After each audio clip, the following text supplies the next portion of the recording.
Welcome to The Explainer. Today, we're jumping right into a pretty intense story. We're in La Paz, Bolivia, back in 1985, and we're following this guy who's caught between two completely different worlds. On one hand, he's got a high-stakes drug deal, and on the other, a legitimate business that could totally change his life. It's all about risk, paranoia, and this one choice that could make him a fortune or, lead to his total ruin. So picture this. The story kicks off with a real jolt. It's 2 in the morning and our guy, Simon McCoy, is yanked out of his sleep by the sound of his hotel room door opening. The chain catches, thankfully. The door slams shut, but the message is loud and clear. He is not safe. And this one thought, a setup? It just perfectly captures that constant gut-wrenching tension he's living in. So who is this guy, Simon McCoy? Well, he's an English smuggler, and he's in La Paz waiting on a deal. And really, his entire life right now is like a tightrope walk. He's living in this state of constant paranoia where, every little noise, every stranger in the hallway, it could be the end of everything. Okay, so after that absolutely terrifying late-night intrusion, the silence in his hotel room is just deafening. You can feel the tension. But then, the phone rings. And that call, it finally sets the whole deal, the one he's been waiting for, into motion. So the hotel reception, they have a perfectly logical explanation for it all.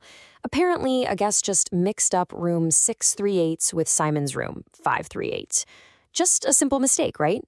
But you gotta ask yourself, in Simon's line of work, are there really any simple mistakes? Or is everything a sign?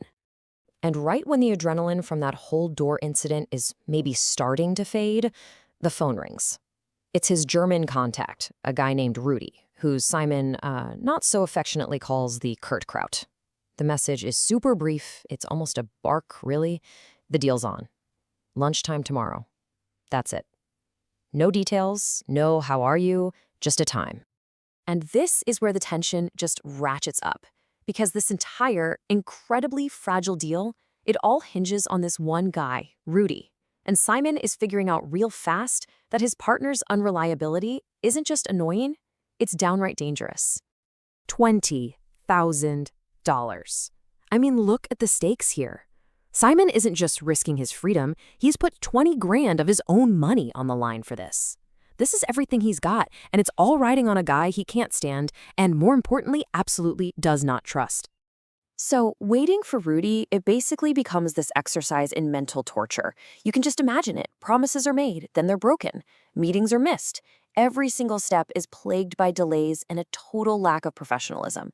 And the whole time, Simon's 20 grand is just hanging in the balance. And this quote, it's just perfect. So get this. After Rudy completely flakes on the lunchtime meeting he set up, he gets annoyed that Simon wasn't in his room when he finally decided to show up unannounced. I mean, the hypocrisy is just off the charts. And Simon's reaction? Pot? Kettle? What are you gonna say? He sees it, but he's stuck. What can he do? But then, right in the middle of this maddening cycle of just waiting and waiting for Rudy, Simon kind of stumbles onto something else entirely. A totally different path. A legitimate future just appears, seemingly out of nowhere. And this is really the core of it, right? The choice he's facing. You've got these two completely different worlds pulling at him. On one side, you have Rudy and the drug deal. It's all tension, unreliability, danger. And on the other side, you have Sophia and her alpaca business. Creative, professional, and full of actual legitimate promise. It's like a collision of two possible lives. And here's the thing. This isn't just some pipe dream.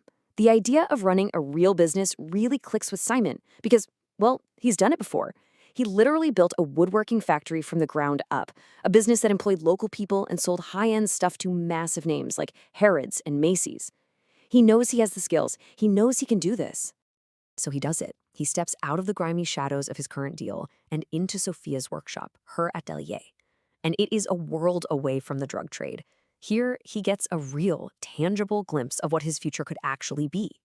And to really sell him on the idea, Sophia puts on this impromptu fashion show. But it's not what you think. She uses her own workers as the models. Real people, not stick-thin professionals. You've got a shy teenager, you've got other workers, even Sophia herself. And they're all showing off the beauty and authenticity of these designs. It's such a powerful and really personal way to make a sales pitch. And Simon, he's just completely hooked. It's not just about how the clothes look, it's about the feel. When he actually touches the alpaca wool, the schmutter, as he calls it, he says it's like stroking a cloud. And in that one moment, you can tell he's feeling the quality, the value, the incredible potential of this product. In fact, he's so convinced that he makes a snap decision. Right then and there, he drops $800 on samples to take back to Europe. Now, this is money he absolutely cannot afford to lose. It's a huge gamble on a future that, let's be honest, doesn't even exist yet. But that little spark of hope, that dream of an alpaca empire, it's almost immediately snuffed out. He goes back to his hotel room, and he's just hit with this wall of deafening, terrifying silence from his partner, Rudy. See, Rudy had promised to call in 3 hours after he took the money, but Simon knows he's now operating on what you might call coke dealer's hours. And what's that? Well, it's a dangerously flexible unit of time, where 3 hours can mean 3 days, or maybe just never. So now he's back in that hotel room, which feels more like a gilded cage, and these two possible futures are just battling it out in his head. You've got the smuggler's life. Yeah, there's a buzz, there's quick cash, but it comes with constant paranoia and partners you can't trust. Then there's the legitimate life, creative fulfillment, pride, but it's a slow, steady build. Which one is worth it? And this quote, this is maybe the most honest moment he has with himself. He says cocaine isn't addictive, but smuggling it sure is. He realizes his real addiction isn't the drug itself, it's the game. It's the buzz, the adrenaline rush of beating the system, and that's a high that a normal, successful business might never be able to match. So as the hours just drag on and on with zero word from Rudy, Simon starts to spiral. He enters what he calls the hour of the heebie-jeebies, that 4 a.m. darkness when your worst fears come out to play. He's forced to confront the very real possibility that this has all been a total, catastrophic failure. And the worst part is, he's been here before. He starts thinking about how his last business went under, and he recognizes this destructive pattern in himself.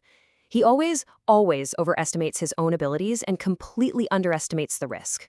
That go big or go home mentality, it's led him right back to the edge of a cliff. And yet, even as he's staring into the abyss, facing total ruin, he just can't let go of the philosophy that has defined his whole life. This Russian proverb is basically his life's motto.